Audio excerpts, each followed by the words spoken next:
Greetings and welcome to another edition of Radical Grace Radio. I'm Pastor Gary Held. My name is Matthew Pancake, and this is episode 821. And Pastor, it stopped raining outside. What do you know about that? It's been raining for like a week. I mean, it would rain and then it would stop, and you go, "Oh, that's pretty." Nope, here it comes again. Just tons and tons of rain. But the best part about it was apparently the rain drove away the workers out there on the road, so we have a road again. Oh, well, for now. Yeah. For now. Yeah. For now. I was joking with Pastor Cook in here a little bit ago. I said, I think what happened was, and anybody that is frustrated with road construction will get this. So I think what happened is they got done sooner and they haven't inconvenienced enough people yet. And it's in the contract. You do not get your bonus unless we get this many complaints. Maybe it's a thing. Maybe. Yeah. Sounds like a stretch, but okay. Yeah, well, It is a stretch. I know that they needed to work on this road out here. And I did get to drive on it for a little bit. It was smooth. There's some roads out here in Monroe, Louisiana that could use a little bit of work. That's for sure. Yeah. A little bit like driving on a washerboard in some places. Oh, wow. I can't even imagine. No, I can. Excuse me. There are lots of assisted living facilities around here that you come off of the road, nice smooth road, right onto, it's just like they threw washboards everywhere. Wow. And you don't want to be bumping people around, that's not fun. But I'll tell you what is fun, and that's trying to look at the world through the mind of Christ. Not even just trying. I guess it dawned on me last week. I didn't really get to talk about it. And there is another aspect of this, is that if you're in Christ, and, you have the Holy Spirit and you have all of those things, you by default have the mind of Christ. So anytime that it's a habit, I say trying to think with the mind of Christ. Well, you're learning. I have the mind of Christ. Yeah, but here's the problem. When I say you're still learning, you have the ability. That's true. You have the ability. The however is that what becomes your default way of thinking. So your default might be the way that you always were thinking prior, the way that the world taught you how to think. And now you have some unlearning to do. Mm-hmm. And well, that's not just you, that's every Christian. We have to unlearn some of the things that the world has taught us so we can learn the things that are consistent with Christ and his message and his mission. So it's it's unnatural. That's the other thing too. Right. It's a very unnatural way. Because when the natural mind starts thinking, it's strange. It starts sounding unnatural to me, and I'm assuming that that's because of there's an opposition in the mind of Christ. It's like, nope, that's not the way to think about it anymore. You shouldn't. Well, you be doing catch that. yourself. That's the thing is that it doesn't happen all the time, but you can catch yourself. Like sometimes you catch yourself thinking, and you say, "Wait a minute." I'm just parroting what the culture says. I don't really believe that. Other times you catch yourself and you go, oh, I think just then the way Jesus looks at the world and people, I think that sort of broke into my consciousness. Right. So that's cool now, if you could always make it happen, but But the thing There's is, lots of embarrassing moments where lots of embarrassment. It's like, oh, wow, I didn't think about that until after. We just learn how to, a bit at a time, grow in the depth of our knowledge of Christ and have that become more and more baked into us. The world had a lot of time, still has a lot of time to try to wire up our brains to think a certain way. Right. And the Holy Spirit is also able to rewire, but you just got to give it that time, to give the Spirit the opportunity to teach us how to think differently. Yeah. So why don't we rewire some news stories while we're at it? Well, we could do that. Sure. Yeah. In fact, that almost sounds like a better title than just saying Christian News Roll, because sometimes it's not strictly Christian that I have in this lineup. Not strictly Christian. Yeah. Okay. So here we go with the news roll.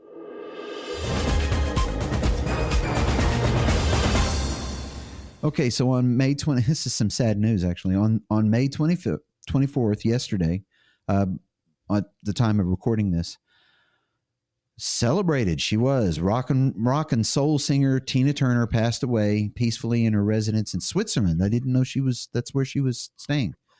She was 83 years old. Turner, also known as the Queen of Rock and Roll, was renowned for her chart-topping hits such as Proud Mary and What's Love Got to Do With It. Her publicist released a statement confirming her demise and honoring her exceptional career. Fans and fellow musicians worldwide paid homage to Turner's impactful voice and inspiring contributions throughout her multi-decade career. Now, here's the thing this is an aside. I checked this multiple times because the interwebs kept backtracking on the report. No, she's dead. No, she's not. No, it's sad enough that she passed away, but it's another entirely that the web couldn't get the story straight. Well, yeah. Okay, so, well, anyway, she certainly in that list of the hits, people would recognize a lot of those songs. But that's just the two that I threw in there. So anyway, the number 4 story is that after months of speculation and anticipation, Florida's Republican Governor Ron DeSantis officially launched his presidential campaign on Wednesday. And DeSantis discussed his plans on immigration and cleaning out the federal bureaucracy with hundreds of thousands of listeners as he pitched himself as a candidate to lead our great American nation comeback. Shortly after his presidential run became official, DeSantis discussed his vision for the country and his record as Florida governor in a Twitter space hosted by Twitter CEO Elon Musk and venture capitalist David Sachs. In response to a question that consulted a veiled swipe at former President Donald Trump, who is the current frontrunner for the Republican nomination for president, Iowa-based radio show host Steve Deese asked DeSantis to make an assurance to the American people that you can actually do the agenda that you just articulated when others tweeted about it and talked about it, but then couldn't actually follow through. And DeSantis responded, "Even my worst critics in Florida will acknowledge that when I tell people I'm going to do something, I don't make promises or say I'm going to do something lightly. I've followed through with it. I've thought about it, and I know that I'm going to follow through on what I tell people I'm going to do, and I'm not going to take no for an answer." Okay, well, beyond Trump and DeSantis, the current digital field includes former UN Ambassador Nikki Haley, South Carolina Senator Tim Scott, entrepreneur Vivek Ramaswamy, I think I said that, and Arkansas Governor Asa Hutchinson. So, right, it's the current bigger field. Yeah, it's the current GOP field. You said digital field, which I guess is that's sort of a Freudian slip. Did I really say that? Okay, yeah, you did. It's okay. The GOP field, yeah. Yeah. It's either way. Okay, so the number 3 story is actually I guess you could say it's a feel-good story, but it's kind of unusual because this kind of thing just doesn't really happen that often. A Chinese congregation that escaped persecution has found asylum in America. A congregation, not just a few people. In what is really an extraordinary event, 63 members of the Mayflower Church congregation escaped and fled first to South Korea in 2019 after suffering much religious persecution in the People's Republic of China. Surprise, surprise, right? And in 2022, they moved to Thailand and waited for the UN to grant them refugee status, which would have allowed them to repatriate someplace else. But soon after that, their visas expired. Thailand was basically dragging their feet and extending those. And then Thai police came and arrested all of them.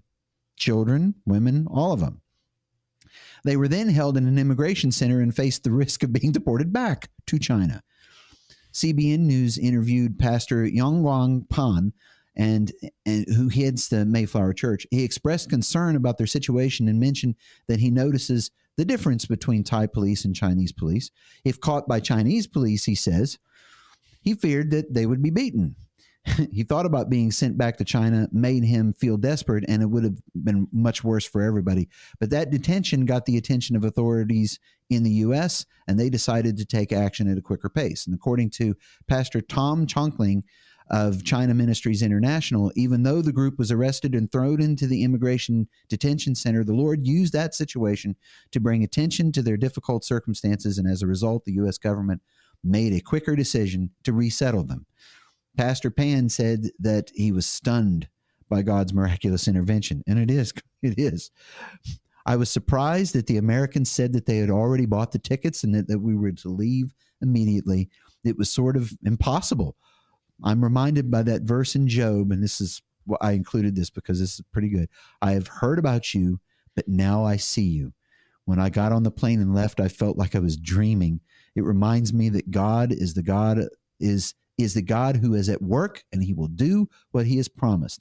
And the Mayflower Church members received a warm welcome when landing in Dallas, Texas, because that's where there's going to be a Mayflower Church there, a Chinese church planted in America. Imagine that. Okay. Well, or replanted, I guess you could say. The number 2 story is that a gap exists between churchgoers who say they want to take part in a charity effort and those who wind up actually doing so, according to a new report by Lifeway Christian Resource. A report published Tuesday by Lifeway found that 86% of surveyed churchgoers said that they want to serve people, including those outside the church, in order to advance the gospel. Here comes the however. The however is that the report also revealed that 66% of respondents admitted to not having volunteered for a charity, whether affiliated with or separate from their church in the past year. Okay, so of those surveyed, 30% said that they'd volunteered in the past year, while 4% said they needed clarification. Yeah, what do you mean by that? I can hear him saying As that. a comparison, Lifeway cited a report from the U.S. Census Bureau, which found that 23% of the general U.S. population volunteered with an organization between September of 2020 and September of 2021. So 20% was 23%. Right. Scott McConnell, executive director of Lifeway, explained in a statement included in their report that their survey only focused on volunteering through a group and not on individual actions. Well, Lifeway drew its data from a survey of 1,002 American Protestant churchgoers that was conducted in September of 2022 with a margin of error of plus or minus 3.3%. So that sounds like that's a pretty accurate survey. Yeah. So what do you mean, have I volunteered? I put that in because we all kind of know that this is real, but now we have numbers to back it up. Now, the number 1 story, and this actually caught me off guard, and people are going to say, it must be super important. Well, it is kind of actually. Lionsgate Television has acquired the global distribution rights for popular Christian TV show, The Chosen. According to a company spokesperson, the show's creator, director, and producer, Dallas Jenkins, sold the distribution rights for all seasons to Lionsgate. He said this: Lionsgate is perfect for us. They're strong and experienced in areas that we're not, but they also understand what's unique about us and will protect that. We'll continue to do what we do best unabated, and they'll expand our efforts with their tremendous distribution team. Here's how. The entertainment company plans to make the acclaimed crowd-funded series available in 600 languages. Now, so far, the show has been translated only into 62 different languages. And that's only 62. Only 62. Now, well, that's a comparison, like 62 versus 600. It's like they plan some wide distribution. Lionsgate president and worldwide television distributor Jim Packer said this: the more I learned about The Chosen, the more I wanted to ensure that it is on the best platforms across the globe. It's no surprise that an artfully crafted story about such an important historical figure, unlike anything done before, would be in great demand, and it is. He went on to say this: the multi-season approach has allowed The Chosen to consistently build its audience and generate a unique level of engagement. We're excited by the opportunity to elevate this incredible property to the next level of worldwide recognition and popularity. Chosen has released 3 seasons out of a planned 7. Currently, they're on their 4th. And that is this week's Christian News Roll. Yeah, that caught me off guard because, small production, little TV show. There's all sorts of them all over the internet. And Lionsgate Television comes along and says, yeah, we're very interested in that. And that means money, which means that from here on out, they don't really have to struggle as much as they have. It's not, they wouldn't say struggle because they'd say that they're blessed, but to maintain the level of quality that they've kept in that show season after season. Yeah. That's not easy. And it's an expensive. So here comes another miracle, I guess you could put it. You could. I mean, I haven't watched a whole season of it. I've watched enough episodes to be able to see that they actually do a very good job, at least from a production standpoint. You could quibble about some of the choices they made. Everybody wants to be a Monday morning quarterback, right? Well, yeah. I think that they could have, showed this differently, or I think that they could have emphasized this aspect. Okay, fine, sure, go out and make your own show then. Right. if it's that easy. But what I was able to see is that, this is actually pretty good. You start to see that they are doing what they can to be very faithful as to the biblical narratives. So I think that I don't think they're doing a perfect job, but I think that they're doing, a credible job. And I think for somebody who's just getting spun up as far as, what does the Bible actually teach and what do the Gospels have to say about Jesus, I think it makes a kind of rich introduction. That's a good way to put it. So. Right. And it's not the first time that people have said, oh, wouldn't it be nice if we had X? So, for years, people talked about the Jesus movie, right? Yeah. So it's this not super long, but, and it's for the time that it was made, it's a pretty decent movie. And it's been translated into hundreds of different languages, and it's used as an evangelism tool. Yes. People go someplace and they say, we're going to show this movie. And, they talk to people in their own language about Jesus, about the gospel. And so that's been a thing. And now in the digital era, they're making this.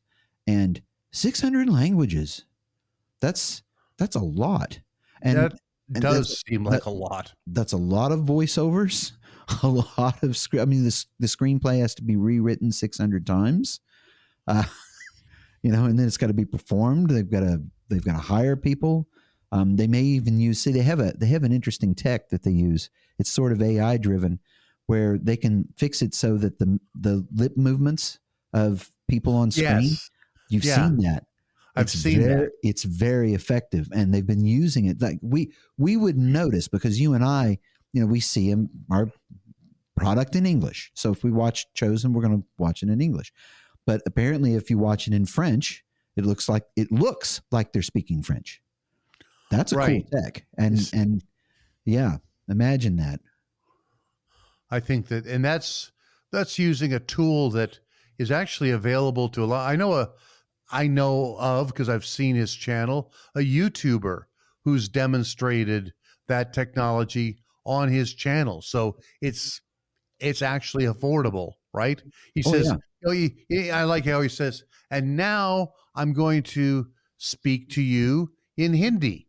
And you can hear the tone of the voice sounds a little different because it is machine generated. He can't speak Hindi, right? But it goes ahead and gives a sentence or two in that language, and all the while his lips are moving in perfect synchronicity with that voiceover.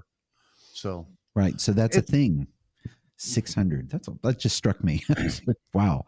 That almost seems like that's. I mean, I'm not saying that there's ever such a thing as too much, but at a certain point, unless there's the possibility is that the costs or of involved, the more you do this kind of thing and the more the technology helps you, the closer the costs start to go to zero. Right. And maybe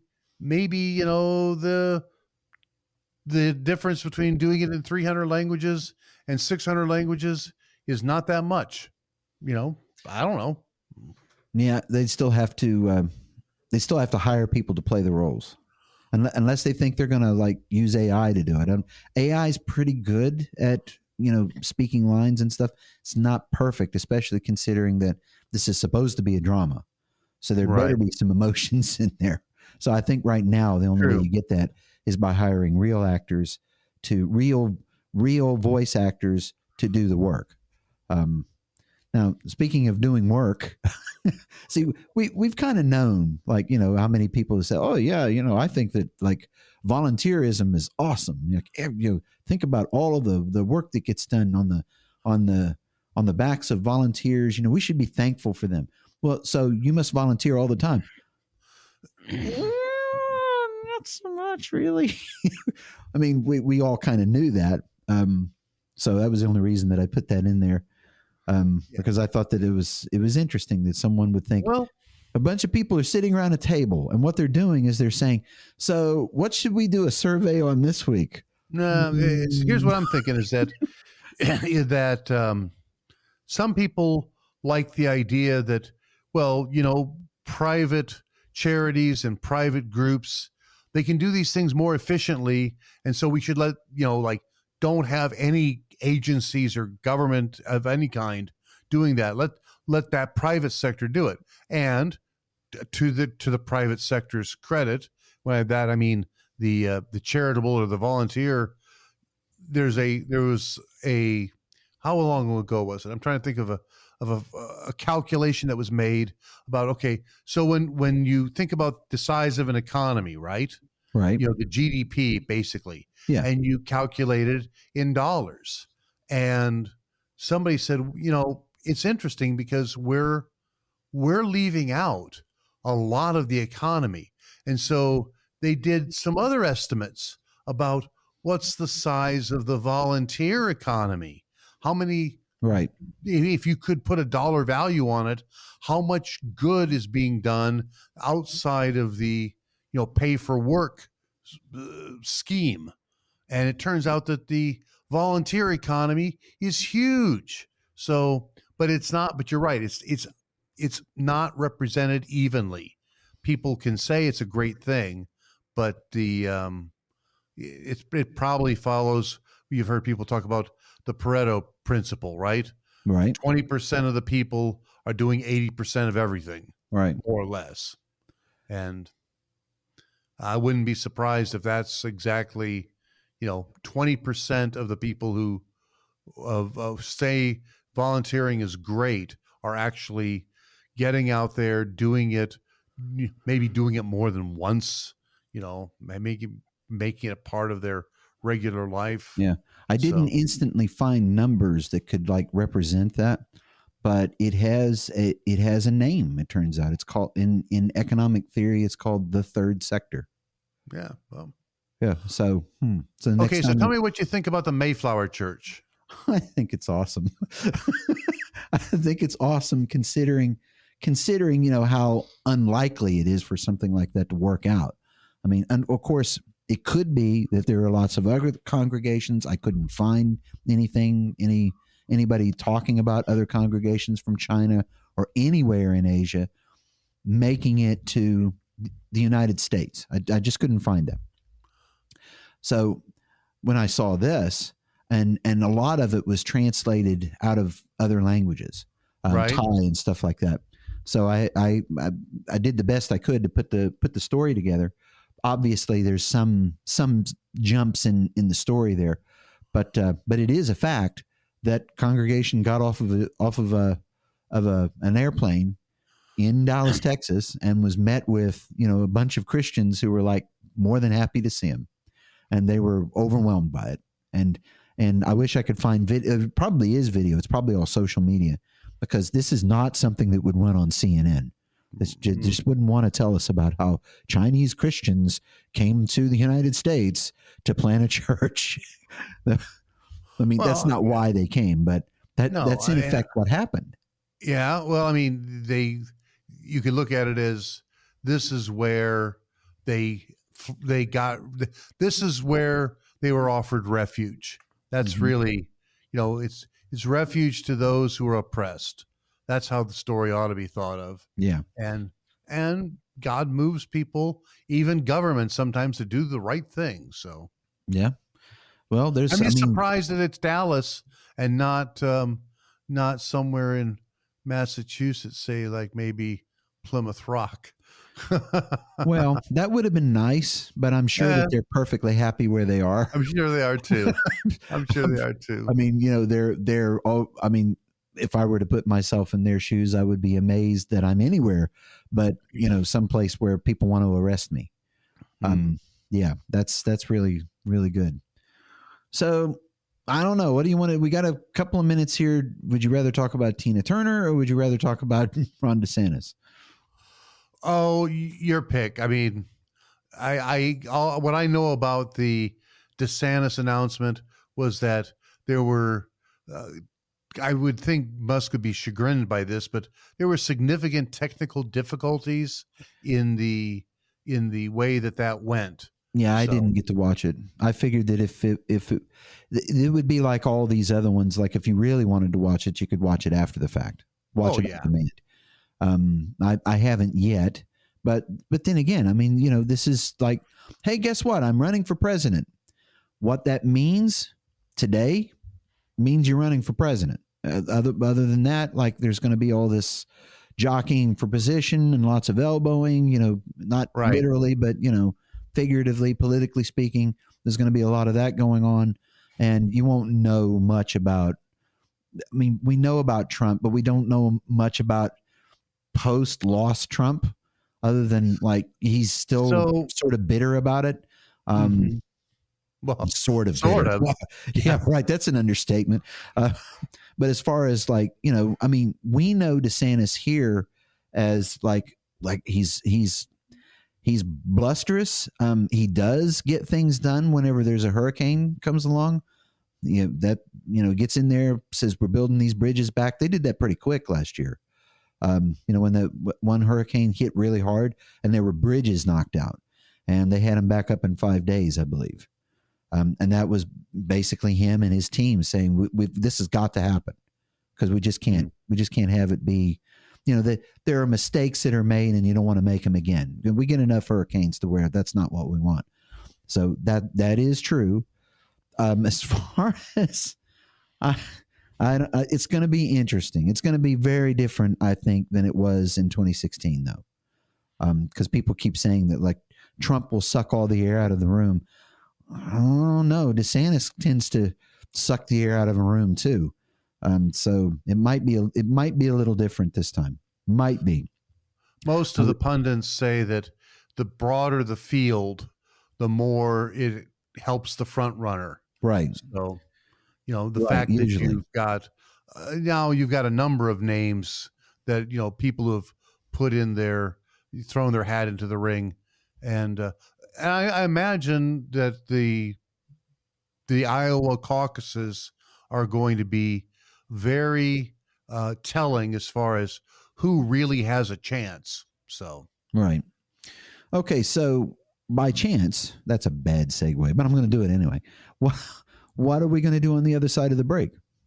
Well, because we have the Feast of Pentecost coming up, I thought we would look at one of the accounts that it comes up as one of the readings, and it's an Old Testament account of when the Spirit was given to certain people in the context of Moses wants to get some additional help, because right now he's at the beginning, he's sort of the man, he's the guy doing it all, and there really needs to be more people so that he's not taking the heat for everything that happens, but he also has somebody to share the burden with.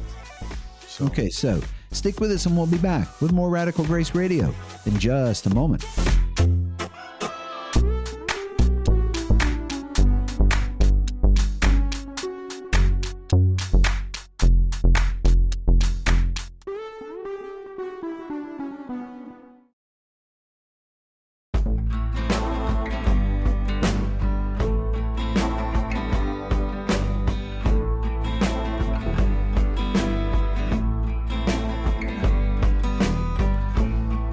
Welcome back to Radical Grace Radio. You see, I would, if this was the old days, and because, you know, we're broadcasting on KNGN and we're kind of covered by their broadcast license, I would have used the theme for Chosen to come back from the break.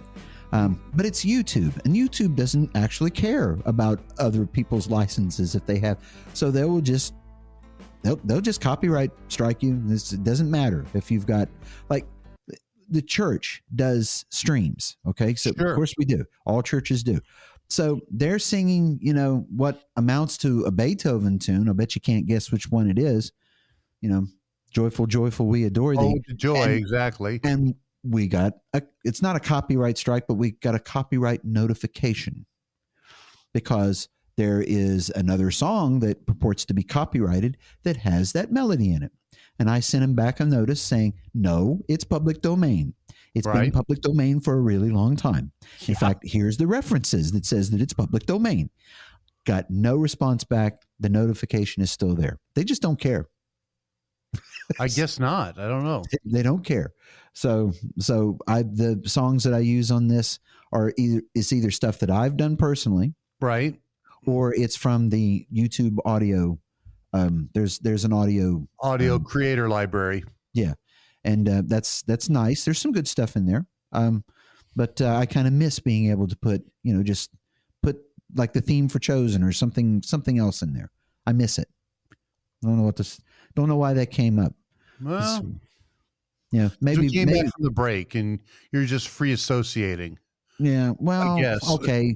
Stop pulling the curtain back. You know, we don't want people to know that the wizard is controlled by, you know, the puppet hands. We don't want that. We want everybody to think that this is a look, the thing is like people are super self-aware and they're not cynical per se, but I'm pretty sure that they understand what's going on a show like this one. Of course, we're free associating, but look, it's only because I'm actually looking for a place to say, like, if you want to be serious, I'm looking for a place to like segue in to the conversation. And the only reason I'm still talking is because I haven't found a good one yet. I'll help you. So what I'll do is I'll just toss it to you and say, maybe you can come up with a segue. You don't have to be Mr. Wizard to know how to do this. So we're talking about the Sunday coming up is a help me, Mr. Wizard. But yeah, but the Sunday coming up is a Sunday. It's Pentecost, the Feast of Pentecost, and there's a lot of things that we've talked about over the years, and a lot of good dimensions to bring out about it. You know, both in terms of the Acts account of what happened and the rushing wind, and then the tongues of fire that separated, and what each one of the disciples has this manifestation, and they're speaking in languages, and you can just like go to town on that. And but this year the Old Testament lesson is kind of interesting because it brings out something about God's Spirit being placed on people, not in the same way as when the church comes into existence, because that seems to be a different manifestation as far as the Spirit dwelling within us and among us. This is more of the idea of the Spirit rests on certain individuals for the task that they have to do. And that's pretty evident when you are looking in the Old Testament. And in this case, we're going to turn to the book of Numbers, chapter 11. And so maybe the listeners can take a moment and get out your Bible or your app, and you can go to Numbers chapter 11. And well, I know that the whole chapter is good context, but what I'd really like to do is kind of jump into the middle of it a little bit, because while it's all useful, there's a point where Moses is just tearing his hair out. Okay. The Right. children of Israel are just, he is so over it. And he's starting to wonder, what the Lord expects him to be able to do about this situation. Yeah. Because he's just one dude. And the children of Israel, they are a demanding bunch of folks. So That's an understatement. yeah. So I was just thinking about all of those paintings and wood etchings that I've seen over the years that show Moses is kind of bald. I wonder why.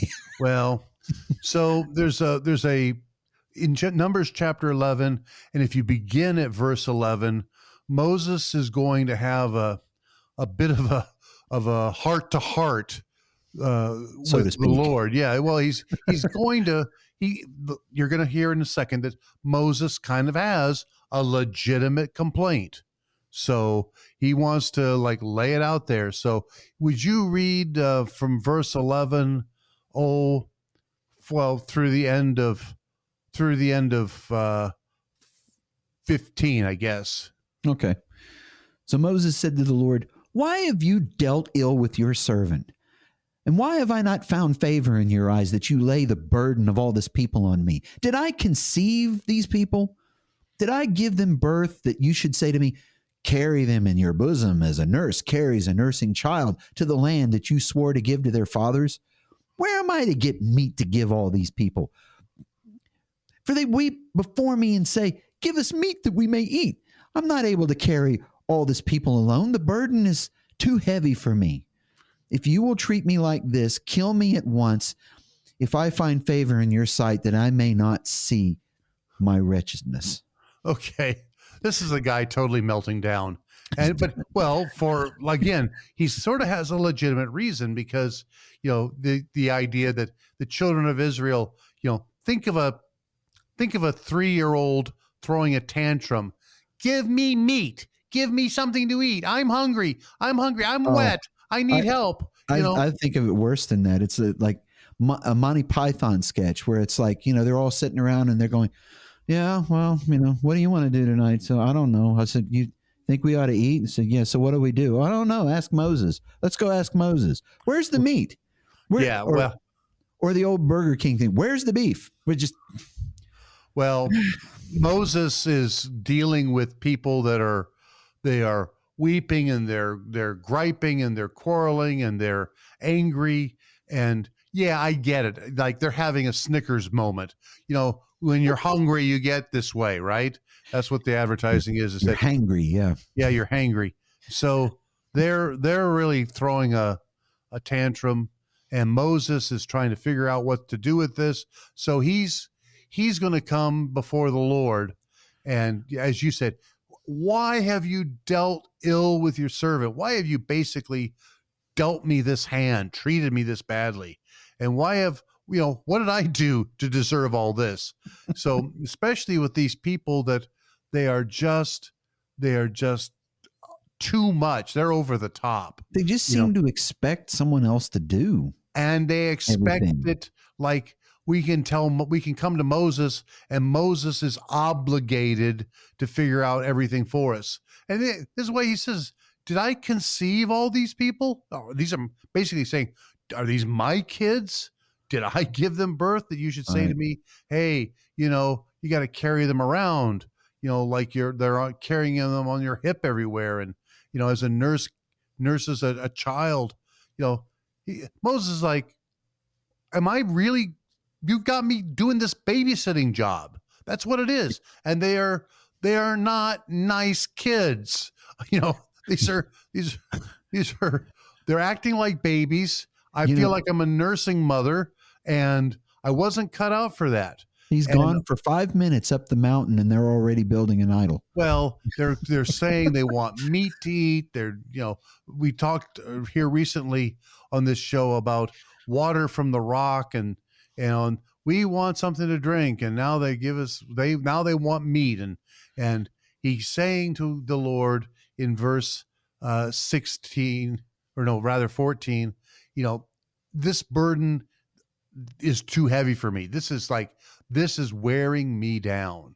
And in verse 15, he says, if you're going to treat me like this, at least do me the favor of killing me now. That's basically what he's saying.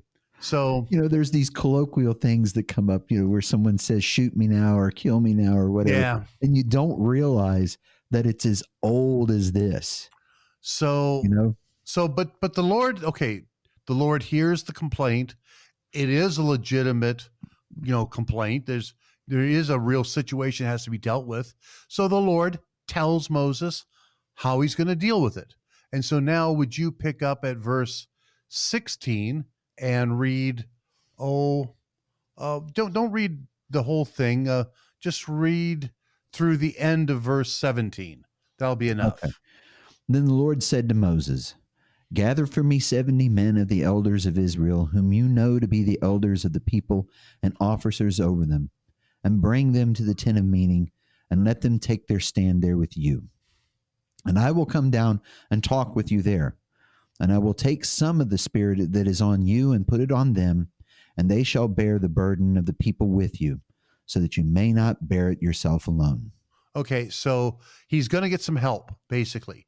He's going to get somebody to bear the burden with him. And for that reason, some of the spirit is called here is going to be taken, and of the same spirit placed on them. So they're going to be legitimate, in other words, right? Right. How many people are we talking about that he's going to get for helpers? Well, it says 12. I mean, no, it doesn't say that. You're right. No, it says in verse 16. Right. What does it say? Well, it says 70 men of the elders of Israel. Okay, so 70 men of the elders of Israel, now here's the thing, whom you know to be the elders of the people. So they're that implies a sort of recognition, and they are the elders of their people and officers over them. That sounds like they kind of hold already among the people some standing, right? They're recognizable. And of these, you're going to take 70 of them, and you're going to bring them to the tent of meeting. So that's where this is all going to happen. You're going to be there with them. They're going to be there. We're all going to be around the tent of meeting. I'm going to come down. I'm going to talk to you. And then I'm going to take some of the spirit that's on you and place it on them. Okay. And that sounds just great.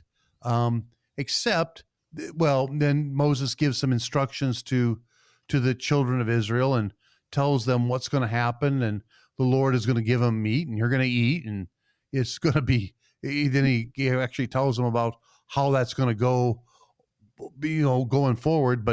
But in the meantime, it says, so Moses, in verse 24, Moses went out and told the people the words of the Lord, and he gathered 70 men of the elders of the people and placed them around the tent. Okay, let's stop there. So how many did he gather? It says 70. Okay. How many was he told to gather? He was told to gather 70. And he placed them around the tent.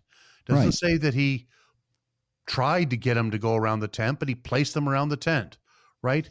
Then the Lord came down. So he comes down in a cloud and spoke to him. And just like he said he would, took some of the spirit that was on him, Moses, and put it on the 70 elders.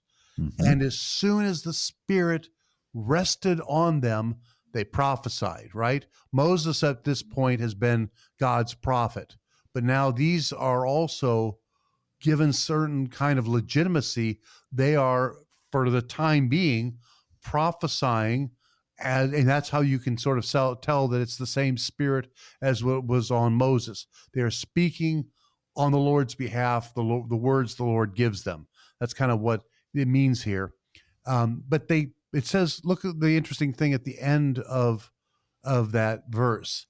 As soon as the Spirit rested on them, they prophesied, but they did not continue doing it. So after a while of doesn't know how long they're there at the tent of meeting, but apparently they're only prophesying for a while, and then they quit prophesying.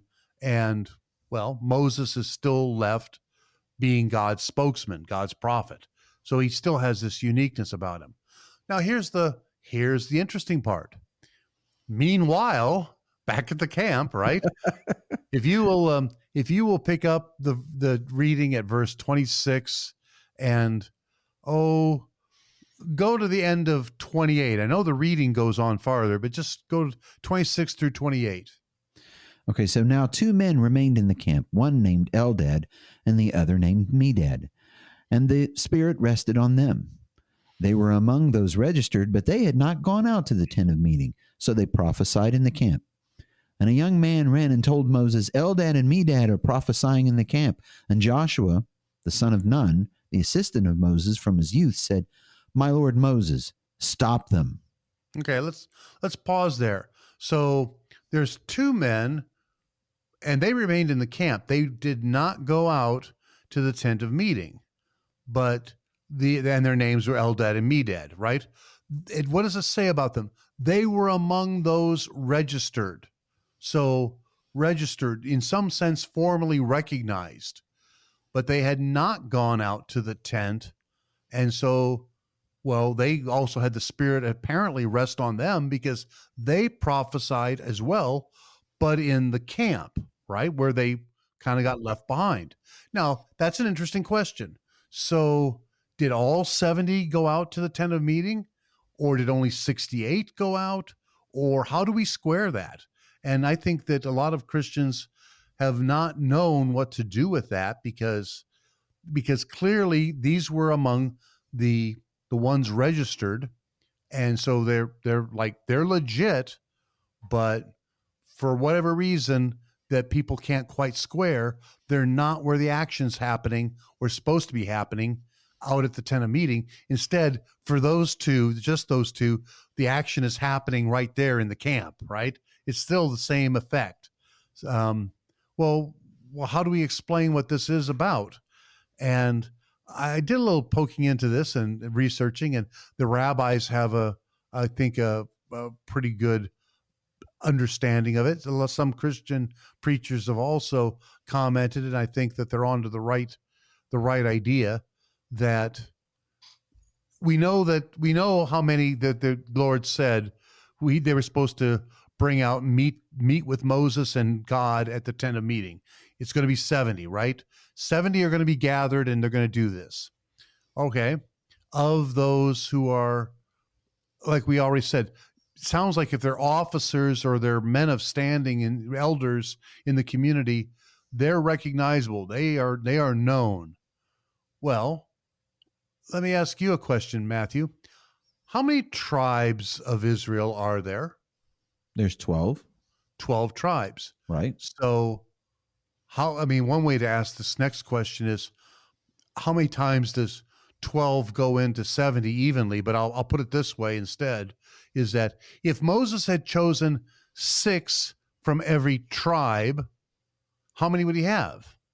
6 times 12 is 72. Yeah. 72. Right. 72. Right. If he had only chosen 5 from every tribe, well, then he'd only have 60. Right? So he needs to have 70. And now Moses has got a kind of a problem here. You need 70 because they was told you got to bring 70 with you out to the tent of meeting. But you're going to go through the tribes of Israel, and some tribes get 6 elders or people who are recognized, and some only get 5. And my goodness, Moses, who said you could play favorites like that, right? Mm-hmm. This is the rabbis have what they say happened, and this sounds like a plausible solution, is that Moses did look and see who were the chief ones, the elders, you might say, the recognized leadership of the different tribes. And so he does try to take exactly the same number, not playing any favorites, 6 from each tribe of the 12 tribes. That makes 72.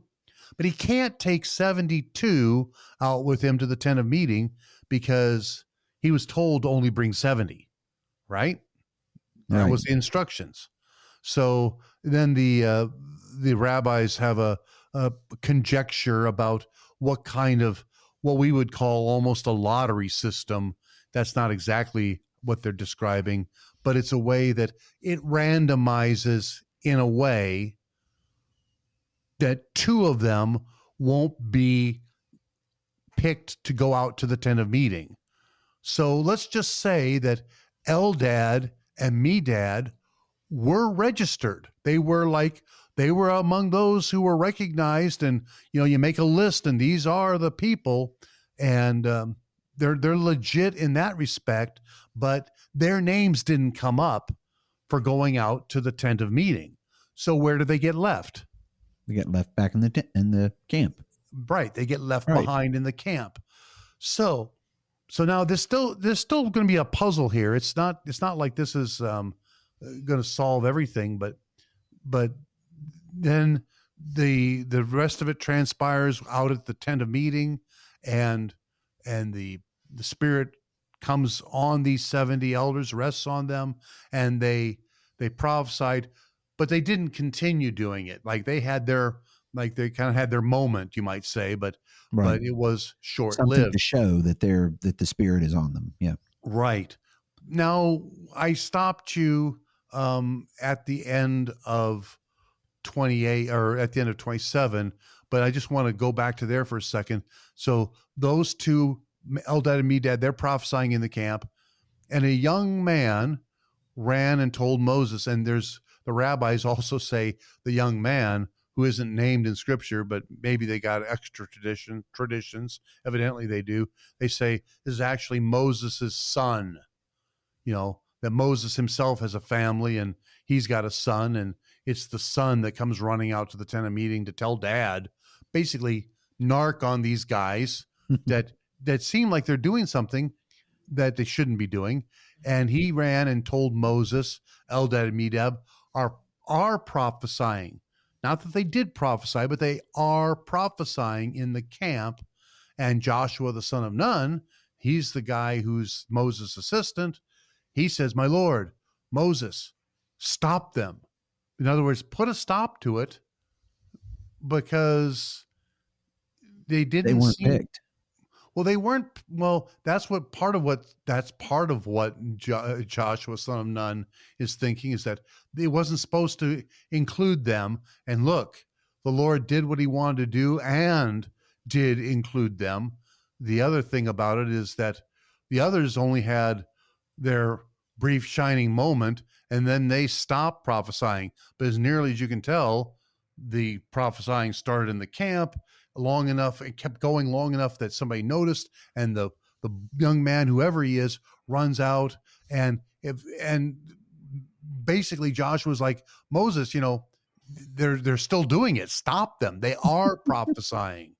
So there's a difference too. It seems like they're not having as brief an experience.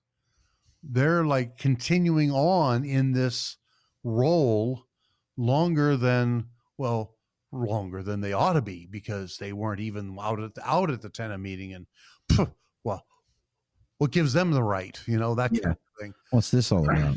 Yeah, what's this about? And Moses comes back and he has a pretty strong answer, because Joshua, he's just reacting, and that's what people are going to do sometimes. Something weird comes up and they'll just react. But Moses says to him, hey, Joshua, wait a minute. Are you jealous for my sake? Because it's kind of a big deal if I'm the only one who's the prophet, the spokesman for the Lord. And the 70 got their moment, but they stopped already. And yet there's two more that they're kind of still doing the prophecy gig. And well, does that make it sound like I'm not the only one conceivably who can speak for the Lord? So are you jealous about my position for my sake? Like I should be guarding it better? Would that all the Lord's people were prophets. That's the thing that Moses comes back with, is like, this isn't something that I should just camp on, or like I should say, nope, that's mine. I get to be the big guy, the big cheese. I get to say the things for the Lord, and that's something exclusive. I got exclusive rights to it. He's like, no. I wish they were all being prophets, all the Lord's people, and that the Lord would put his spirit on them, meaning all of them. And so, well, that's something that Moses can wish. It kind of shows that he is not as wrapped up in his own self-importance as maybe Joshua thought he ought to be. This might, there's always a laughable part where you get to the end of Deuteronomy, and Moses has died, and the Lord buries him in an undisclosed place, and is talking about his legacy. And he says that Moses was the most humble man that ever lived. And everybody kind of laughs. It's like, yeah, well, if Moses is the one writing this, kind of tells the lie that he's the most humble, because he's just praising himself. But on the other hand, maybe there's something to this humility, that, it doesn't have to be about me. It can be about all the Lord's people. Would that they were all prophets. And I'm trying to figure out what that means, because what that means is that we have to look at, first of all, the Lord can do what he wants to do as he wishes to do it. So if the Lord would like to put somebody in a position where this is going to be my spokesperson, it can be for, well, like a career of it. That's what basically Moses did. Or it can be for a brief time, a short time, or maybe a little longer. And maybe they have the outward authority. It's a little bit confusing, because in some respects they did have outward authority. They were chosen. Everybody did recognize that those two who were left in the camp had every bit as much right, you might say, to be at the tent of meeting as the others. But because you're doing this sort of by lots, then that doesn't mean that Moses is choosing, you get to go, but you have to stay behind, or anybody else is. If you're doing it by lots, the ancient mind is thinking, God is influencing that. God is putting people where he wants them to be. And he knows how the lots are going to work. Now, it isn't exactly lots that they're choosing, but think of it that way. So maybe God has a reason why these two especially ought to be left back in the camp.